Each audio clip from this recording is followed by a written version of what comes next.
Telangana CM Revanth Reddy ఈ రోజు మధ్యాహ్నం ఢిల్లీ వెళ్లబోతున్నారు. స్థానిక సంస్థల ఎన్నికల్లో బీసీలకు 42% రిజర్వేషన్ కల్పించడానికి అనుసరించాల్సిన విధానంపై ప్రముఖ న్యాయ నిపుణులతో భేటీ కానున్నారు. సీఎంతో పాటు ఉప ముఖ్యమంత్రి భట్టి విక్రమార్క, మంత్రి ఉత్తమ్ కుమార్ రెడ్డి వెళ్లనున్నారు. లీగల్ ఎక్స్పర్ట్స్ తో చర్చించి వారి అభిప్రాయాలను సేకరించాలని ఇప్పటికే మంత్రుల కమిటీ నిర్ణయించింది. న్యాయపరమైన చిక్కులు లేకుండా బీసీలకు 42% రిజర్వేషన్లు కల్పించడానికి ఎలా ముందుకెళ్లాలని మంత్రుల కమిటీ చర్చించింది. ఉపరాష్ట్రపతి ఎన్నికల్లో పోటీ చేస్తున్న జస్టిస్ సుదర్శన్ రెడ్డి, ప్రముఖ న్యాయవాది అభిషేక్ సింఘ్వి తదితరుల అభిప్రాయాన్ని తీసుకోవాలని కమిటీ నిర్ణయించింది.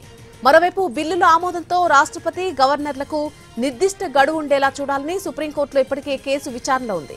ఆ కేసులో తెలంగాణ తరపున బీసీ రిజర్వేషన్ల బిల్లు ఆమోదం గురించి ప్రస్తావించాలని ప్రభుత్వం నిర్ణయించింది. రాష్ట్రం తరపున వాదనలు వినిపించేందుకు న్యాయవాదులను నియమించాలని యోచిస్తోంది. ఈ విషయంపైన ఇవాళ న్యాయ నిపుణులతో చర్చించనున్నారు. రిజర్వేషన్ల అంశంపై ఎలా ముందుకెళ్లాలి అనేది తేలిన తర్వాత ఈ నెల 29న జరిగే మంత్రివర్గ సమావేశంలో చర్చించి ప్రభుత్వం అధికారికంగా నిర్ణయం తీసుకుంటుందని తెలుస్తోంది. ఈలోగా కాంగ్రెస్ సీనియర్ నేతల కమిటీ కూడా అధ్యయనం చేసి నివేదిక ఇస్తుందని పీసీసీ వర్గాలంటున్నాయి. అధికారికంగా రిజర్వేషన్ల అమలుకు గట్టి చర్యలు తీసుకునే ఉద్దేశంతోనే మంత్రుల, కాంగ్రెస్ నేతల కమిటీలు అధ్యయనం చేస్తున్నట్టుగా పార్టీ పెద్దలు చెబుతున్నారు.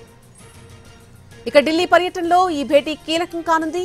ఢిల్లీ పర్యటన తర్వాత రేపు సీఎం బీహార్ కు వెళ్లి అక్కడ రాహుల్ గాంధీ చేపట్టినటువంటి పాదయాత్రలో పాల్గొంటారని సమాచారం. ఆయనతో పాటు తెలంగాణ మంత్రులు కూడా హాజరవుతారని తెలుస్తోంది. రేవంత్ రెడ్డి ఢిల్లీ టూర్, బీహార్ పాదయాత్ర రాజకీయ వర్గాల్లో ఆసక్తి రేపుతోంది.